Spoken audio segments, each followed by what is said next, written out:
Très bien, merci Monsieur Lambert. Nous passons au CD 82 présenté par Monsieur Prudhomme. Madame Panot. Merci Madame la Présidente. Oui, c'est un amendement qui veut s'attaquer à l'obsolescence programmée qui est, dans notre société actuelle du jetable, un symbole du système économique dans lequel nous sommes, avec une production massive d'objets qui sont recyclés à des degrés variables, le plus souvent jetés, et qu'on peine à savoir où on peut les stocker.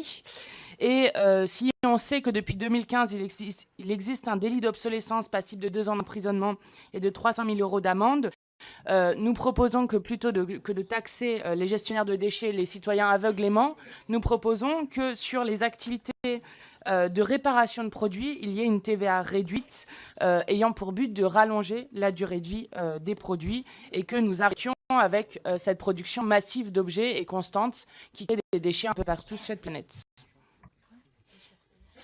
Merci. Je passe la parole à Madame la rapporteure pour son avis sur cet amendement. Oui, chers collègues, moi je partage complètement l'idée qui figure derrière cet amendement, à savoir cette lutte contre l'obsolescence. Toutefois, cet amendement pose quelques difficultés, notamment à la directive européenne sur la TVA de 2006, directive qui est actuellement en cours de révision au niveau européen. Nous avons également une proposition de directive européenne de 18 janvier 2018 qui vise à supprimer la liste actuelle des biens et services pouvant bénéficier de taux réduits. Il semble plus pertinent d'attendre peut-être la refonte de ce cadre européen avant de faire évoluer les taux réduits sur ces activités qui soulèvent aujourd'hui des problèmes pratiques. Néanmoins, le sujet mérite d'être posé. Nous avons d'ailleurs d'autres amendements, puisque votre amendement, au-delà de l'obsolescence, concerne également la réparabilité des produits. Nous avons d'autres amendements sur le sujet qui arrivent un petit peu plus tard dans la discussion et nous aurons l'occasion d'en reparler. Mais c'est un vrai sujet. Merci. Donc Merci. défavorable. Merci. Monsieur Orphelin. Oui, c'est une mesure qui avait été proposée dans le cadre de l'atelier financement de l'économie circulaire, dans le cadre de la préparation de la feuille de route économie circulaire. Et à l'époque, il faudrait ressortir peut-être pour les commissions à venir et passer en mais on avait identifié un certain nombre d'activités de réparation sur lesquelles il n'y avait pas besoin de modifier la directive pour pouvoir les faire rentrer. Donc, je pourrais repasser ces éléments-là. Moi, je continue à penser que ça peut être pour certaines activités de réparation un bon signal qu'on envoie, soit sous forme de baisse de TVA, soit l'autre option qu'on avait imaginée avec l'ensemble des acteurs, c'était sous forme d'un chèque réparation pour un certain nombre de ménages ciblés. Merci. Oui, Madame Panot. Merci Madame la Présidente.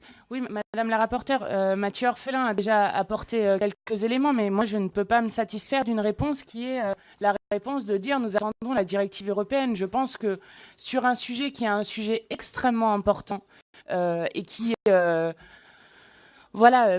de travailler avec les entreprises pour derrière avoir moins de déchets, avoir des produits qui durent plus longtemps et donc arrêter d'avoir une course sans cesse à la consommation et à la production, je pense que la France peut travailler déjà dans sa législation à quelque chose qui est plus avancé que d'attendre qu'une directive européenne soit étudiée. Oui, François-Michel Lambert. Non, il est clair que... Je vais mettre comme ça, voilà. Au genou de Yolène. À genoux devant Yolène. Il y a une place devant, chers collègues. Hein, ah, ben, je vais venir alors. Mais je finis l'expression. Voilà.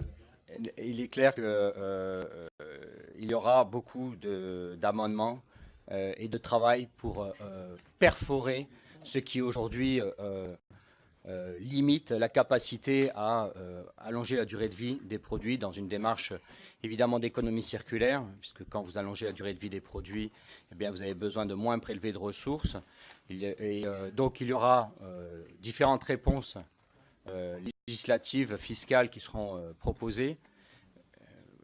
Dans un absolu, je soutiendrai bien l'amendement de ma collègue, mais je pense que, comme l'a exprimé Mathieu Orphelin, nous avons un travail, et donc si je puis me permettre, Madame la rapporteure, vous m'avez proposé tout à l'heure sur l'amendement précédent un travail en commun, sur celui-ci, d'anticiper le passage dans l'hémicycle et d'avoir un travail commun, y compris s'autoriser symboliquement à aller à l'encontre de directives européennes. J'en finirai, permettez-moi, par la vision européenne. J'étais au Luxembourg la semaine dernière avec le ministère des Finances qui cherche, avec nous en France, avec d'autres pays, à peser sur Bruxelles pour changer le cadre qui est le même pour eux, contraignant, dans cet objectif d'une TVA beaucoup plus faible en fonction de l'objectif de la réparation. Donc symboliquement, nous aurons au minimum à le présenter dans l'hémicycle et peut-être plus que symboliquement à le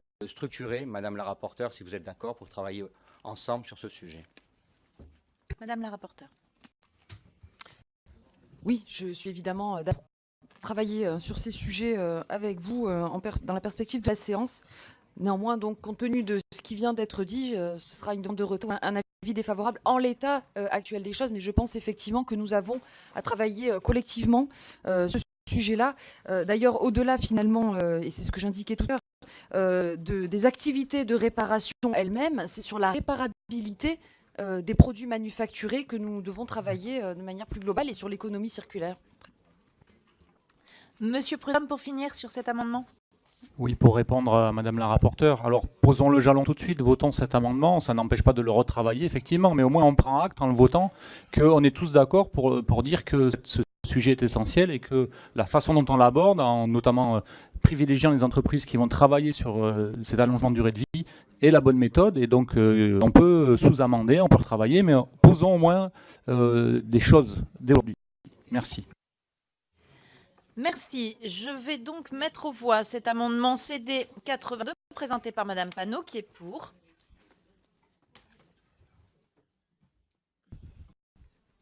Qui est contre. Ouais, plus nombreux.